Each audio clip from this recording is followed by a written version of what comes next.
Eu vou começar hoje com um pouquinho de confissão. Quando eu comecei a perceber o caminho que Deus estava me levando para... É confortável quando eu estou pregando uma série dentro de um texto da palavra, porque eu aceito o que vier e eu sei que eu tenho que fazer. Então, eu faço uma sequência, como a gente fez com Daniel, como fez com... Em outros momentos, às vezes é muito confortável, porque Deus está trabalhando no coração da gente, a gente começa a pensar, eu quero comunicar isso para os meus irmãos, eu quero... De vez em quando vem aquele que a gente vira e fala, eu não quero falar isso, não. Mas eu sabia que eu tinha que compartilhar com vocês. E a ironia de tudo isso é que o meu desconforto em ter de causar desconforto a vocês é a prova ilustrativa do quanto nós somos viciados em conforto. Porque a ideia do se fizer bom tempo amanhã eu vou, se não fizer eu não vou, a busca do conforto é também a busca do nosso conforto relacional em todas as situações. E a sua busca pelo conforto, de dizer, eu quero um pouco, mas não demais. Eu aceito um pouco de sofrimento, mas eu quero alguma coisa que me alivie. Mas também é o desconforto de eu ter que chegar e passar o desconforto de fazer desconforto para as pessoas que eu amo e quero bem. Porque é muito mais gostoso, até quando causa o desconforto, causar o desconforto de uma forma indireta. Você tem que estar preparado para as coisas, você tem que abrir os olhos. Esse é um conforto diferente. Hoje eu vou ter que falar para vocês, basicamente, algo parecido com o que Davi teve que dizer para Salomão no momento derradeiro. Obviamente, no passado, todo mundo entendia que alguns conceitos, como, por exemplo, falar humanidade, falar homens, era sem gênero, era um genérico. Hoje o mundo está de um jeito que, se não explicar isso de começo, vai causar confusão. Mas a ideia da frase de Davi para Salomão, quando ampliada para o resto de nós, não é só para homem, é para homem e mulher. Não é seja do sexo masculino. É seja cabra macho. Eu não sei se eles usam no Nordeste do Brasil cabra macho para homem e mulher ou só para homem. Usa também, de vez em quando, dependendo do contexto. É isso, o que Davi está dizendo para Salomão, ou melhor, o que eu quero imitar Davi e dizer para vocês é: aumenta a robustez, se fortalece, mas eu quero fazer isso dando encorajamento, e não um chute nos fundilhos. Se houver um empurrãozinho no meio, é porque o texto da palavra nos conduz nesse sentido, mas o objetivo final é encorajamento. Aliás, à medida que eu lutava para pensar, se eu tivesse que dar um nome para o que eu vou pregar nesse domingo, o único nome que me veio em português, que é uma tentativa de traduzir o que veio mais naturalmente na minha outra língua de desconforto, quando eu estou desconfortável, eu quero oferecer para vocês um encorajamento robusto. É encorajamento, mas é encorajamento a ser robusto. Não é um encorajamento barato. Não é o conforto da mão na cabeça. Mas é o conforto real que Deus quer nos oferecer à medida que Ele trabalha conosco. Aliás, vamos ver o contexto específico no qual Davi fala para seu filho Salomão realmente ser homem, ser cabra macho. O que está acontecendo é que Davi está se preparando para ir embora. Ele vai dizer para o seu filho, coragem, pois, e ser homem. Ele diz assim, eu vou agora pelo caminho de todos os mortais. Isso daí você encontra em 1 Reis, capítulo 2, versículos 2 a 4. Não precisa abrir lá se não quiser, porque eu vou gastar mais tempo em outra passagem, mas esse é o começo aqui. Ele diz assim, meu filho, eu vou pelo caminho de todos os mortais. Isso é fini, chegou o momento do fim, Como que é aquela música totalmente inversa do Frank Sinatra?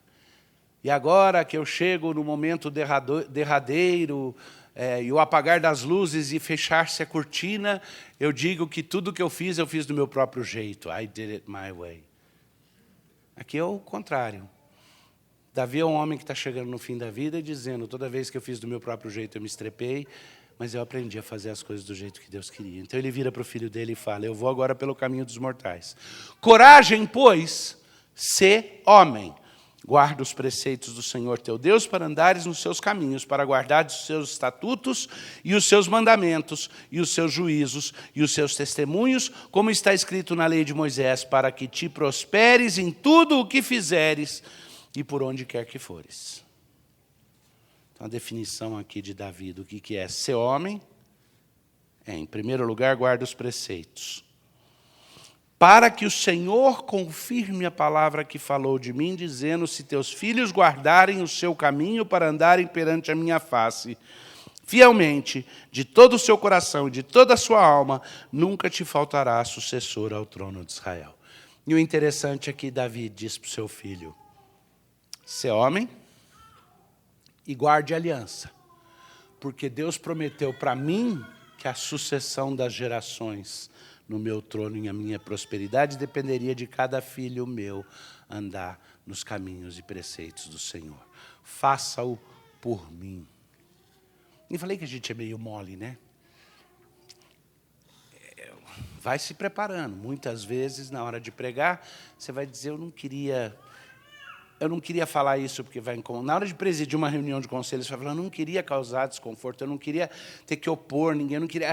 A gente busca muito conforto, junto com a busca de aceitação e de outras coisas. Interessante a coragem de Davi virar para o filho e falar.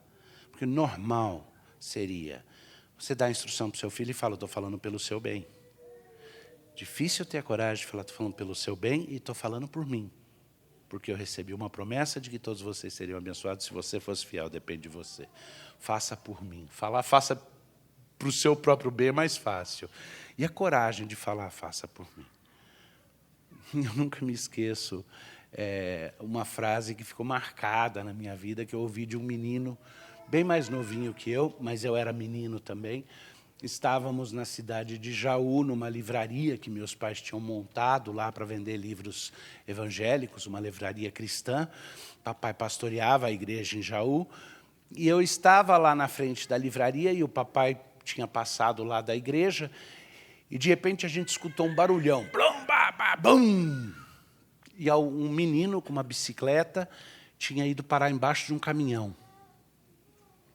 E ele estava embaixo do caminhão, a bicicleta, e sabe aquela roda que fica no ar? É funcionário público que chama, né? Ela tinha passado em cima dele. Mas aquela roda estava no ar, então não esmagou o menino. E quando o papai correu para fora para ver o que ele ia fazer para ajudar, porque ele ouviu o barulho, já corre para tentar ajudar. Era um menininho da igreja, filho de uma pessoa muito querida nossa, filho de pais que eram conhecidos do papai e da mamãe. Era um menino. E ele olhou e falou, pastor, mataram eu, morri, pastor, mataram eu, tadinho de mim, pastor, tadinho de mim. E ele ficava chorando e falaram, mataram eu, tadinho de mim, pastor, tadinho de mim, pastor. E eu vou confessar, você me perdoa aqui, pai, pelo desconforto, que em alguns momentos que eu estava cheio de autopiedade, crescendo, meu pai virava e falava para mim, tadinho de mim, pastor. Porque virou o emblema da autopiedade. Mas foi bom, marcou minha vida, e muitas vezes, quando eu estou com dó de mim mesmo, querendo ser complacente comigo mesmo, paciente e tolerante, dar todo o espaço do mundo. Para os outros eu não gosto de dar todo o espaço do mundo, mas para mim tem que ter. Aí eu lembro da frase, tadinho de mim, pastor. Agora, Davi, o guerreiro, velho no seu leito de morte, cheio de cicatrizes. E não só as cicatrizes dos combates, as cicatrizes dos pecados que ele cometeu, as cicatrizes das dores e machucados que outros fizeram contra ele. e no leito de morte, a palavra derradeira para o seu filho é: coragem, sê homem. Guarda os preceitos, custe o que custar.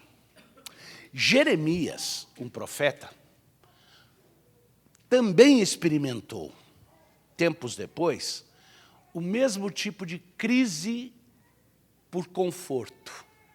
Aquele momento no qual a gente fica preocupado.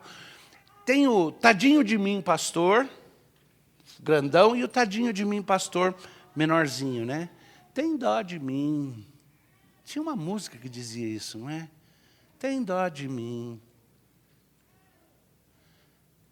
Jeremias estava vendo uma situação que o tornou, ele ficou conhecido como profeta chorão.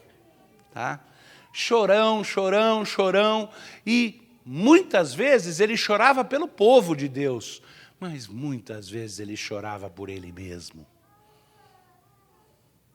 E no capítulo 12 de Jeremias, Jeremias resolve dialogar com Deus de forma muito específica a respeito do que está para acontecer e do que vai acontecer. E ele recebe de Deus, e é interessante isso, porque Jeremias está dialogando com Deus e recebendo de Deus a resposta, e ele mesmo está registrando o texto inteiro. Pegou a dinâmica? Ele está registrando o que ele falou e o que Deus mandou ele registrar como resposta. Ele não estava falando com Deus, mas sim refletindo, e Deus refletindo de volta para ele, e isso foi escriturado aqui. Então, Jeremias começa dizendo assim: justo és, ó Senhor, ainda quando eu pleiteio contigo. Ó Senhor, vamos admitir, começo de conversa. Posso discutir com o Senhor, mas eu sei que justo é o Senhor, não eu. Tá? Ponto de partida, eu sei que eu estou errado, o Senhor está certo. Contudo, pleitearei a minha causa diante de ti.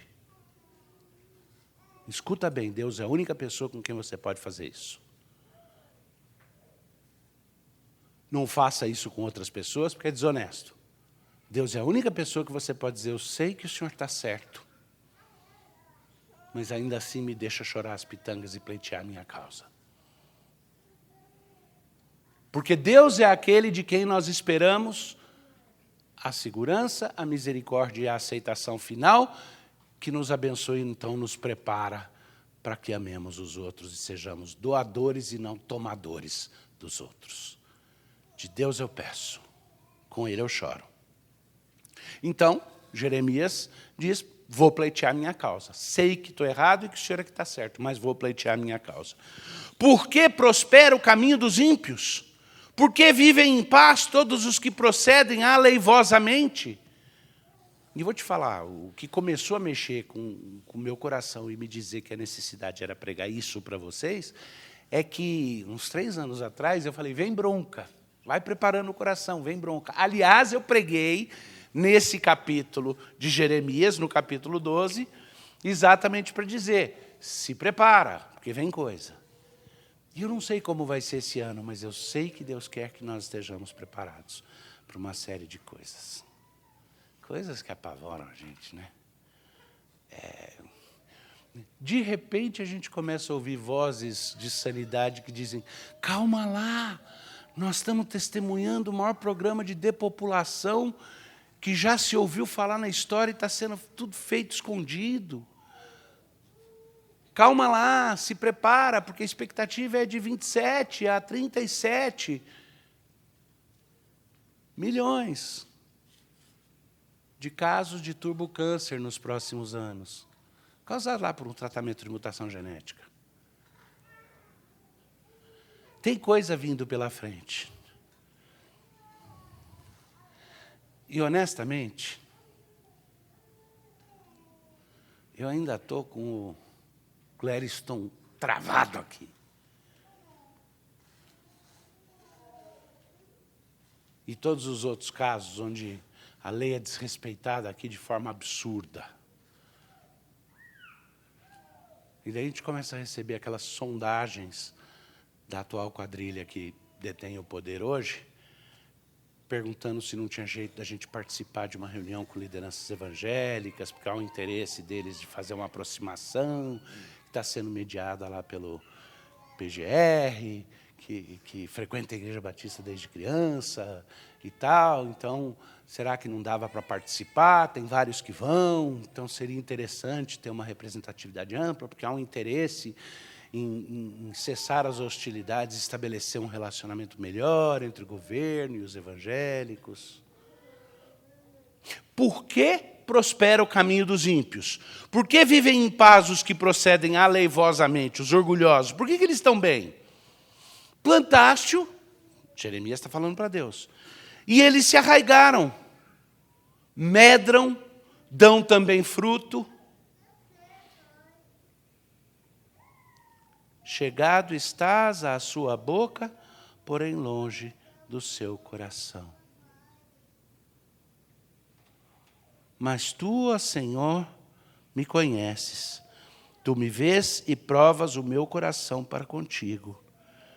Tira-os como ovelhas para o matadouro e separa-os para o dia da matança. Ok. Senhor, desabafei, sou teu profeta, o Senhor conhece. Pesa, julga meu coração. Até quando lamentará a terra e se secará a erva de todo o campo, por causa da maldade dos que nela habitam? Perecem os animais e as aves, porquanto disseram, ele não verá o vosso fim. E aí vem a resposta de Deus para o profeta Jeremias. Escuta bem. Se te fadigas correndo com homens que vão a pé, então como poderás competir com cavalos? Se foges numa terra de paz, como hás de fazer na soberba do Jordão? Resposta insensível.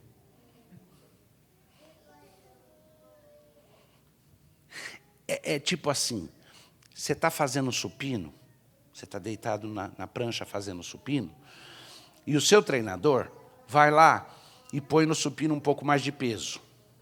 Tá? Aí você está acostumado a fazer lá seu supino com, sei lá, 30, 40 quilos, quanto você faz? Aí o treinador bota 50 quilos, você fala, não tem jeito. Ele vira e fala, se você não consegue levantar 50 quilos do supino, como que você vai levantar a sua esposa se ela cair e precisar de ajuda? Ela pesa 49. Pegou? Não vou estender demais na ilustração. Mas a ideia é essa, se não consegue andar com quem está indo a pé, como é que vai correr com quem está a cavalo? Aliás, a expressão correndo com cavalos é uma que devia ficar marcada na nossa cabeça, na minha e na sua, para nos dar coragem. Deus não nos deu espírito de covardia, mas de coragem. Ele está nos treinando para correr com cavalos. E não para se fadigar com quem está a pé. Coragem, seu moço.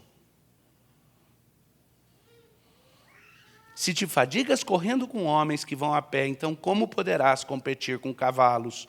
Se foges numa terra de paz, como hás de fazer na soberba do Jordão? Se a gente já está entregando os pontos, e amolecendo, e cansado, e ficando fadigado, a luta nem começou.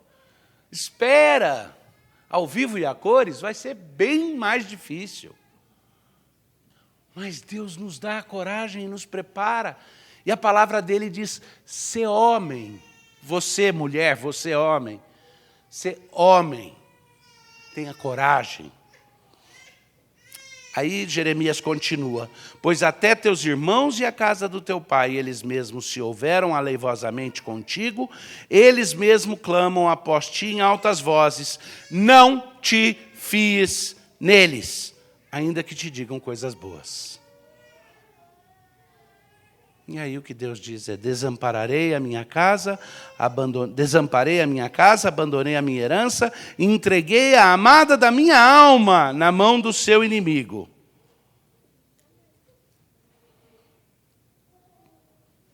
E aí ele pula, eu vou pular aqui para o versículo 14. Tá? Eu estava lendo no capítulo 12 de Jeremias, li do 1 até o 7, e agora eu vou pular para o 14. Jeremias conclui ali dizendo, do 14 em diante, conclui até o 17. Assim diz o Senhor acerca dos meus maus vizinhos que tocam a minha herança, que fiz herdar ao meu povo Israel. Isso é o que Deus, no final das contas, vai dizer sobre esses homens maus que me cercam. Eis que os arrancarei da sua terra, e a casa de Judá arrancarei do meio deles. E depois de os haver eu arrancado, tornarei e me compadecerei deles, e os farei voltar cada um à sua herança e cada um à sua terra. E será que se diligentemente aprenderem os caminhos do meu povo, jurando pelo meu nome, vive o Senhor, como ensinaram o meu povo a jurar por Baal, então edificar-se-ão no meio do meu povo. Mas se não quiserem ouvir, totalmente arrancarei a tal nação e a farei perecer. No final, Deus vira para Jeremias e fala, fica tranquilo. Aqueles do meu povo que se voltarem e que diligentemente buscarem, eu vou preservar. E os que não vão fazer, eu não vou preservar. Eles vão ser arrancados e não vai sobrar muita coisa. Tá, mas eu prometi que ia ter encorajamento e até agora eu estou falando de outra coisa. Deixa eu piorar um pouquinho mais, por favor, já que é para ser desconfortável, vou ser um pouquinho mais. Eu usei o exemplo ali de fazer o supino e tentar carregar aquele peso, porque tem miríade exemplos onde a gente diz, estou cansado, não quero isso, é o tempo todo, é difícil. Parte do meu desconforto não é à toa, não. É porque, de vez em quando, o que a gente escuta é, poxa, mas o pastor Davi fica só dando paulada, só traz coisa ruim para a gente, só pega no pé. Por que ele não fala uma coisa bonita, faz a gente se sentir bem e sair levantado? Desculpa, sou profeta, e como profeta eu sou chamado para anunciar a verdade, e a verdade é que vem coisa pela frente. Mas a parte alegre é que Deus está nos fortalecendo e nos preparando para isso. Eu não tenho mensagem melhor para dar do que aquela de que a nossa esperança está em Cristo e essa é inabalável. O apóstolo Paulo, em 1 Coríntios, no capítulo 9, usa uma expressão ligada aí ao aspecto de exercício físico. De novo, ele usa exercício físico como ilustração, talvez por isso que na minha cabeça veio naturalmente o exercício físico, porque eu já tinha em mente aqui o resto. Ele diz assim, essa é a robustez que ele cobra, que o apóstolo Paulo cobrava dele mesmo e dos seus ouvintes, e que eu me sinto autorizado, justificado em cobrar de mim e de você. Não sabeis vós que os que correm no estádio, sabe o que é correr no estádio, né? Os que correm no estádio, na verdade, correm, mas um só é que recebe o prêmio. E é por isso que eles dão tudo, porque um só vai receber a coroa. Correi de tal maneira que o alcanceis. Corra como quem quer buscar o prêmio. Corra como quem quer receber o prêmio. O louro, a coroa de quem ganhava a corrida era a coroa olímpica, era uma coroa de louros, e não uma coroa de ouro. Mas do que ele está falando? E todo aquele que luta, exerce domínio próprio em todas as coisas. Quem luta, aprende a dominar o próprio corpo. Tem um título, um nome para isso, né? Percepção corporal, como que é? É o controle corporal, tem um nome para isso. Não, a pessoa ter uma consciência corporal, tá? É isso, ele está falando, um lutador tem consciência corporal, ele sabe o que o corpo dele precisa, ele sabe que precisa desenvolver, e ele luta não para se autoagredir, mas ele luta para chegar a um objetivo. mas ele sabe que ele vai precisar exercer domínio próprio em todas as coisas. Ora, eles o fazem, o atleta, o lutador, para alcançar uma coroa corruptível. Nós, porém, uma incorruptível. Agora, segue comigo o raciocínio do apóstolo Paulo. Ele usou 2 exemplos de esporte, tá? De atletismo, de atividade física. O corredor e o lutador, certo? O corredor corre, muita gente corre, mas não é todo mundo que vai ganhar a coroa. Tem que chegar na reta final, tá? E ele diz, corramos como quem quer realmente chegar lá na reta. E aí ele vira e fala, o lutador tem que estar consciente de que, para ganhar uma coroa, ele vai fazer esforço, levar pancada, aprender a controlar seu próprio corpo, ele vai ter que ter uma concepção, uma percepção do seu próprio corpo, porque tudo isso é que vai fazer com que ele seja capaz de buscar uma coroa. E no caso do atleta, é uma coroa corruptível. No nosso caso, não. Agora ele vai virar e falar aquilo que se aplica a ele e a nós. Pois eu, agora sou eu, assim corro, não como indeciso. O que é correr como indeciso?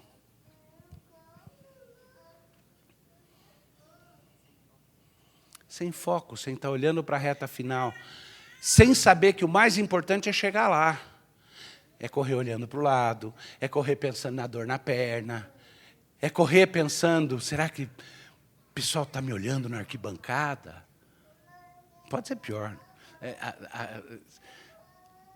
Qualquer desconforto me dá vontade de começar a fazer piada e gozação, porque daí alivia, né?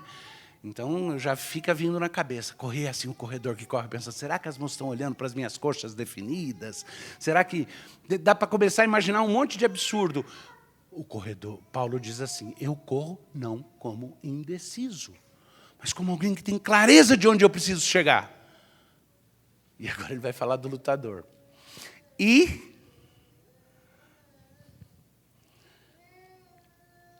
assim combato, não como quem bate no ar. Não como quem está dando soco no ar.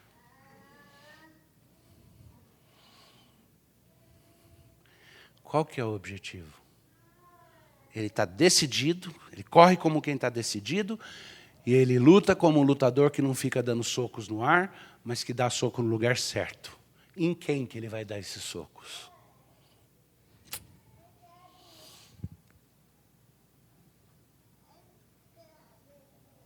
Em quem que ele vai dar esses socos? Antes, subjugo o meu corpo e o reduzo à submissão, para que depois de pregar a outros eu mesmo não venha ficar reprovado. O que é que ele esmurra? O que precisa ser quebrado nele. A vontade de complacência, a sede por conforto, a sede por ser deixado em paz, por ser louvado pelos outros, qualquer coisa que seja. Ele usou a metáfora do atleta que corre e do atleta que luta, dizendo, eu forço o meu corpo a correr quando minhas pernas não querem, significa eu luto contra o pecado que quer me puxar para longe de Deus. Eu esmurro, não outra pessoa, nem o diabo. Eu esmurro o meu próprio corpo para que ele se submeta, para que eu não corra o risco de pregar a vocês e ser achado em falta naquilo que estou anunciando. Desculpa, ele está falando de disciplina. Ele está falando de fortitude e disciplina. E ele está usando o exemplo perfeito do atleta, porque o atleta é aquele que se autodisciplina, não é alguém que está forçando ele, ele escolhe se submeter a essa disciplina em vista de uma coroa, de uma medalha, de uma taça que ele almeja alcançar. Mas a luta primária é conosco. E a nossa vontade de conforto vai muitas vezes nos enganar, E o nosso conforto vai custar o desconforto de outros, a insensibilidade para com outros. Tem um artista que vários de vocês já devem, talvez reconheçam o nome, Dennis Quaid, que foi galã lá 20, 30 anos atrás, era um galanzão de filmes de Hollywood, fez mais de 150 filmes grandes. Dennis Quaid. E ele está mais velho agora. E o projeto que ele está envolvido agora, ele está produzindo um filme que é um filme baseado em conceitos documentário. Tá? E é a respeito dos riscos eminentes de, ou por uma ação de Deus, por causas naturais, ou por causas maliciosas, você ter um caso de a rede de energia elétrica dos Estados Unidos ser comprometida. Então, risco de atividade solar, que tem uma expectativa aí de uma pequena chance de que atrapalhe muito nesse ano que vem vindo, tem outras coisas, e tem a ideia do pulso eletromagnético, que é um risco crescente, que é tido como um grande... Se hoje fosse acontecer uma guerra, ninguém ia atacar os Estados Unidos, nem com arma nuclear, ia tentar, provavelmente, fazer isso. Independente do que foi, o caso é muito forte, muito contundente, de que esse risco realmente existe. A nossa rede elétrica é muito frágil, nossa infraestrutura é frágil. Por exemplo, lá em casa, passa quase que metade do abastecimento elétrico da cidade de São Paulo e pelo menos 30% do abastecimento de combustível da cidade de São Paulo. Gás e gasolina. Literalmente, estou falando, passa lá em casa. Que são os dutos e os fios que trazem energia de Furnas. Há uma servidão de passagem dentro do nosso sítio, e eles passam lá. Os dutos da Transpetro, que trazem combustível, gás e tudo para São Paulo, e os fios de condução, de alta tensão, que conectam Furnas com São Paulo. E é tudo frágil. Eu fiquei pensando, quando eu estava ouvindo a respeito disso, porque é óbvio, o que acontece se você tem um ataque que não mata um monte de gente, não tem bomba, não tem... Simplesmente você frita toda a capacidade elétrica, capacidade de distribuição de rede elétrica. Você não precisa nem danificar a geração.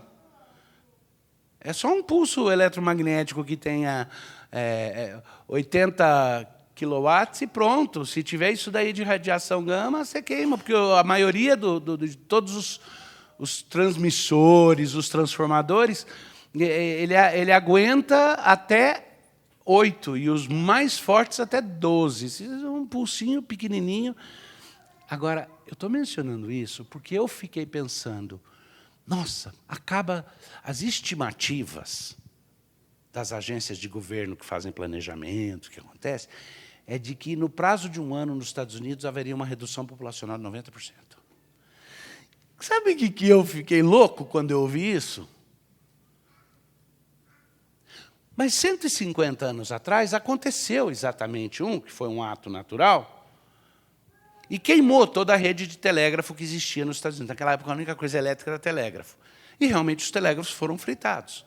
Teve que ser tudo reconstruído. Mas a população não acabou, e não morreu, e o país não parou. Por que hoje um acidente eletromagnético que tirasse toda a infraestrutura causaria tamanho dano populacional e, naquela época, não causava? Fácil. A complacência nossa, o que nós estamos acostumados. Imagina viver sem Netflix.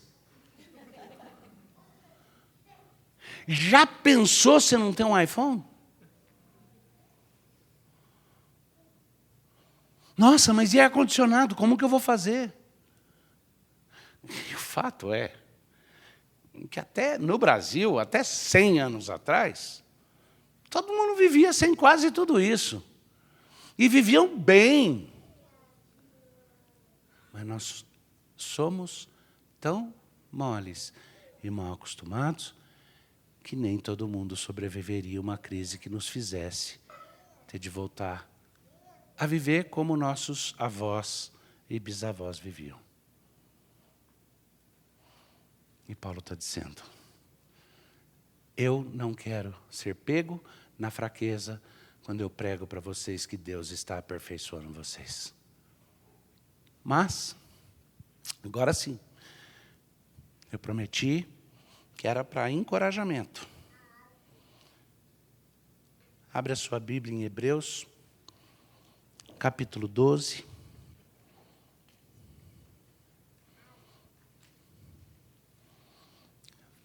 E os versos 1 a 11 aqui nos fornecem exatamente aquilo que eu chamei de robusto encorajamento, ou encorajamento à robustez. Hebreus capítulo 12, verso 1. Portanto, nós também, pois, que estamos rodeados de uma tão grande nuvem de testemunhas. O que é essa nuvem de testemunhas? No capítulo 11, ele fala da galeria dos heróis da fé. Todos aqueles que foram fiéis, fortes e fortalecidos em Cristo, e que sobreviveram aos desafios, sobreviveram às lutas. Alguns tiveram grandíssimas vitórias, conquistaram nações e reinos. Outros foram cerrados ao meio. Uns tiveram seus mortos retornados. Outros pagaram o preço final. Mas todos eles são chamados dos grandes heróis da fé, porque pela fé almejavam uma pátria permanente e perene. E entendiam que a nossa peregrinação nesse mundo é para que Deus trabalhe na gente. É para a nossa alegria, porque parte do trabalho é produzir em nós satisfação e alegria. Mas o objetivo final não é o nosso gozo nesse mundo, mas o nosso gozo em Deus e nos projetos dele. Então, em Hebreus, ele começa dizendo, tendo essa grande nuvem de testemunhas, lembra que Paulo falou do corredor que corre no estádio e do lutador que sobe na arena e luta, certo? Quando ele fala aqui, essa grande nuvem de testemunhas, ele está dando a ideia de uma plateia, como num estádio que está assistindo. Ele está dizendo, todos esses santos que vieram antes estão lá, como uma plateia assistindo a nossa luta aqui, e estão lá. Vai, Amanda, vai, Amanda. De direita agora, de esquerda, vai. Dando encorajamento, dizendo, queremos ser testemunhas da obra que Deus fez em nós e agora vai fazer em você, em cada um de nós. Estando, pois, rodeados por tamanha nuvem de testemunhas, deixemos todo o embaraço e o pecado que tão de perto nos rodeia e corramos com paciência a carreira que nos está proposta. Deixa o embaraço, deixa o peso morto dos pecados e se inspira para correr a carreira que foi proposta. Olhando para Jesus, o autor e consumador da fé, o qual, pelo gozo que lhe estava proposto, suportou a cruz. Tendo Jesus como o exemplo daquele que, olhando para o gozo proposto, suportou a cruz, porque ele é o autor e consumador da nossa fé. Ele é aquele que está na reta final da corrida. Corre em direção a ele.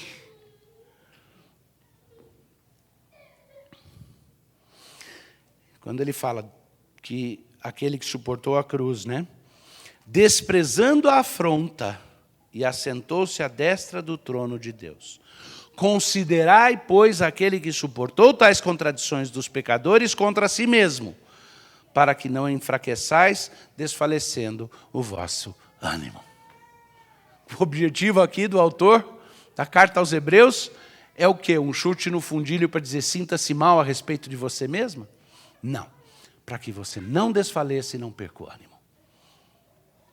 Olha para o autor e consumador e corre como se a sua vida dependesse disso. Porque depende. Aí Eu não vou fugir, eu não vou pular esse versículo. Ainda não resististes até o sangue, combatendo contra o pecado. Essa é a cláusula anti-mimimi. Precisa explicar mais? Ainda não combatestes até o sangue, ainda não resististes até o sangue, combatendo contra o pecado, e já vos esqueceste da exortação que argumenta convosco como filhos. Filho meu, não desprezes a correção do Senhor, e não desmaie quando for por ele repreendido. Porque o Senhor corrige o que ama e açoita a qualquer um que recebe por filho. Se suportais a correção, Deus vos trata como filhos. Porque que filho há a quem o pai não corrija? Mas se estáis sem disciplina, da qual todos são feitos participantes, sois então bastardos e não filhos. Além do que, tivemos nossos pais segundo a carne para nos corrigirem, e nós os reverenciamos. Não nos sujeitamos muito mais ao Pai dos Espíritos para vivermos? Porque aqueles que, na verdade, por um pouco de tempo nos corrigiam, como bem lhes parecia, mas este para o nosso proveito, para sermos participantes da sua santidade. E, na verdade, toda correção ao presente não parece ser de gozo, senão de tristeza. Mas depois produz um fruto pacífico de justiça nos exercitados por ela.